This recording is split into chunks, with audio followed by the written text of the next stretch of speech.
ஒரு ஓவியர் என்ன பண்ணாரு, தனக்கு பிடித்த ஒரு ஓவியத்தை வரைஞ்சு இதை மக்கள் கிட்ட ஷோகேஸ் பண்ணணுங்கிற ஆசையில அந்த போர்டு அங்க வச்சுட்டு பக்கத்துல இன்னொரு போர்டுல இந்த ஓவியத்தில் ஏதேனும் தவறு இருப்பின் அதை சுட்டி காட்டவும் அப்படின்னு எழுதி வச்சுட்டு போனாரு.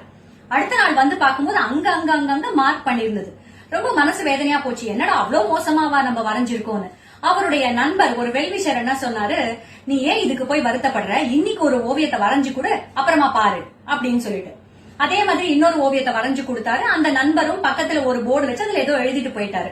அடுத்த நாளைக்கு வந்து பார்த்தா அந்த ஓவியத்தை அவ்வளவு நீட்டா இருந்தது, யாருமே அதுல எதுவுமே எழுதியிருக்கல.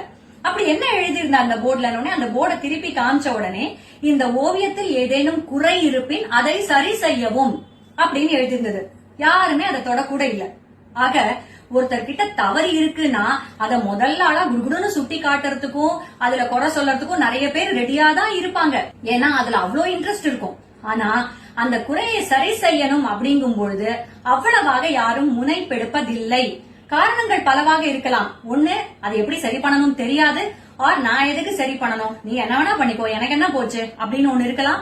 ஆர் அது சரி ஆனா என்ன, ஆகலனா என்ன, நீ சரியா பண்ணிட்டு உடனே எல்லாரும் ஒன்ன பாராட்டிட்டாங்கன்னா அதுக்கு நான் போய் காரணமா இருக்கணுமா? அந்த மாதிரி எது வேணாலும் காரணமாக இருக்கலாம். குறை சொல்லும் வாய் மட்டுமே சொல்லிக் கொண்டே இருக்கும். சரிங்களா?